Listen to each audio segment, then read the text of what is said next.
Olá pessoal, tudo bem com vocês? Bom, este aqui é o nosso segundo vídeo da aula de eletrólise, então se você não assistiu ao primeiro, fecha esse vídeo aqui, vai assistir o primeiro e aí depois você volta, ok? No primeiro vídeo nós focamos nas características gerais da eletrólise e agora nós vamos focar nas reações que ocorrem em uma eletrólise. Para isso, nós vamos resolver os dois exercícios de sala do livro de vocês, ok? Bom, então, eletrólise ígnea, parte 2. Bom, pessoal, esse aqui é o exercício de sala de número 1, da página 321, então vamos acompanhar na leitura. Faça um desenho que represente, de forma simplificada, a realização da eletrólise ígnea do NaCl, industrialmente utilizada para a obtenção de sódio metálico. Então ele já dá uma dica para a gente aqui do que vai ser formado. Nós vamos ter que obter sódio metálico, certo? Destaque nesse desenho os polos positivo e negativo, o cátodo e o ânodo, o sentido de movimentação dos elétrons pelo fio e da movimentação dos íons, as semi-reações da eletrólise, a equação global que representa esse processo. E ele pergunta, a equação obtida representa um processo espontâneo? Então vamos aqui observar a resolução. Esse esqueminha aqui, ele pode servir para a resolução de qualquer questão de eletrólise, não é só essa daqui. Então, sugiro que você o anote no caderno e perceba aqui comigo como funciona. Aqui embaixo nós temos a cuba eletrolítica e aqui em cima nós temos o gerador de energia elétrica que fornece energia para a eletrólise, no caso, a pilha. E a montagem se dá da seguinte maneira. O eletrodo positivo da eletrólise fica ligado ao eletrodo positivo da pilha. E o eletrodo negativo da pilha fica ligado ao eletrodo negativo da eletrólise, ok? O eletrodo positivo da eletrólise cede elétrons para o eletrodo positivo da pilha. E o eletrodo negativo da pilha cede elétrons para o eletrodo negativo da eletrólise. Na pilha, o eletrodo positivo é o cátodo, enquanto o eletrodo negativo é o ânodo. E lá na eletrólise é importante você perceber que essa história de positivo, negativo e cátodo e ânodo, elas se alteram. Então veja só, lá na eletrólise o eletrodo positivo é o ânodo e o eletrodo negativo é o cátodo. Tranquilo? Bom, então agora continuando aqui, nós vamos falar dos íons. Quais são os íons que vão reagir, ok? Gente, se isso aqui é um ânodo, necessariamente aqui deve acontecer uma reação de oxidação. E nós vimos que quem sofre a oxidação é sempre o ânion do eletrólito. Como o nosso eletrólito é o cloreto de sódio, NaCl, quem vai sofrer a oxidação é o íon cloreto, Cl-, ok? Aqui nós temos um cátodo. Em qualquer cátodo, seja de eletrólise ou seja de pilha, vai acontecer uma reação de redução. E quem vai reduzir necessariamente tem que ser o cátion. E o cátion da nossa substância a ser eletrolizada é o sódio, pois a substância, o eletrólito, é o cloreto de sódio. Ok? Então, essa é a montagem geral da estrutura da nossa eletrólise e agora nós vamos ver as reações, beleza? Olha só, reação que acontece no ânodo da eletrólise. Quem está reagindo no ânodo aqui não é o Cl-.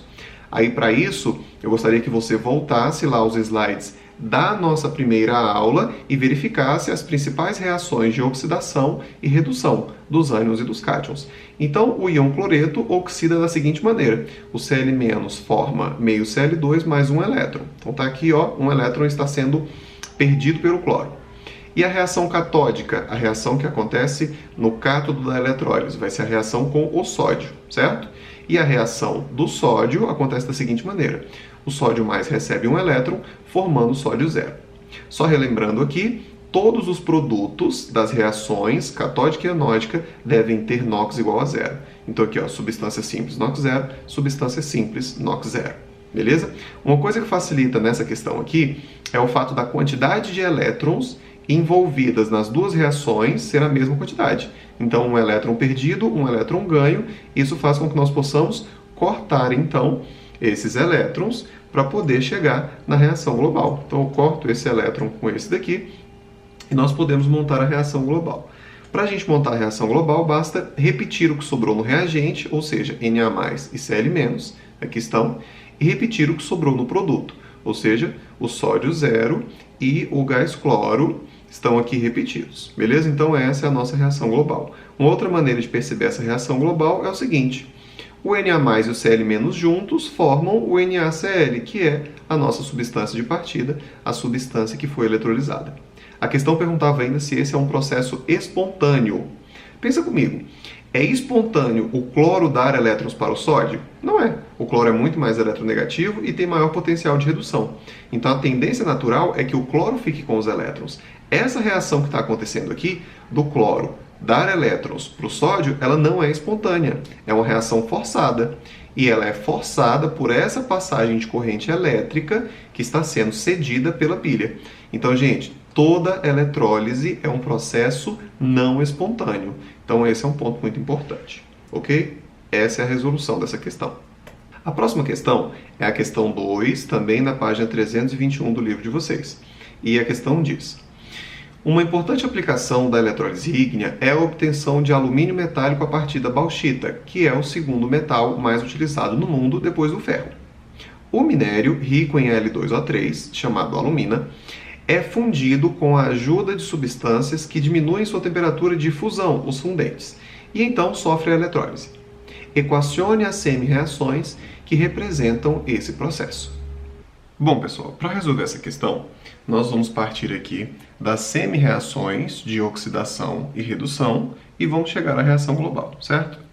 Então, quem sofre oxidação numa eletrólise é sempre o ânion. E o ânion da substância apresentada, o L2O3, é o ânion O2-. Como nós vimos lá na aula de eletrólise, a reação de oxidação do O2- fica dessa maneira. O O2- forma meio O2, liberando 2 elétrons. A próxima reação que a gente deve escrever é a reação de redução do cátion. O cátion é o alumínio e a redução do alumínio fica dessa forma.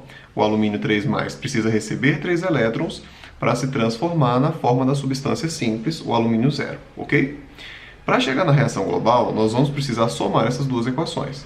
Mas para somar as equações, nós temos que ter a mesma quantidade de elétrons em ambas as reações. Para isso, nós vamos ter que multiplicar a reação de oxidação do oxigênio por 3 e a reação de redução do alumínio por 2, chegando então na mesma quantidade de elétrons, que seriam 6 elétrons. Ao multiplicar essas reações, é isso aqui que nós temos, ok? Bom, então agora que nós temos a mesma quantidade de elétrons na reação de oxidação e na reação de redução, nós podemos então cortar esses elétrons e somar as equações. Para somar as equações, nós vamos repetir o que sobrou do lado dos reagentes e repetir o que sobrou do lado dos produtos. Essa então é a nossa reação global. Repare que entre os produtos nós temos apenas substâncias simples, são todas substâncias com estado de oxidação 0. O O2 com estado de oxidação 0 e o alumínio na forma da substância simples. Beleza? Perceba ainda que no nosso reagente, os íons 2Al3+, e 3O2-, nós juntarmos, nós temos a substância de partida que está sendo eletrolizada, o Al2O3.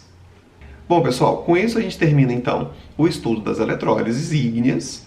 E aí eu sugiro que você faça os exercícios que estão descritos aí nessa aula, ok? A nossa próxima parte do conteúdo será a eletrólise aquosa. Então continue estudando, a gente se vê. Até breve.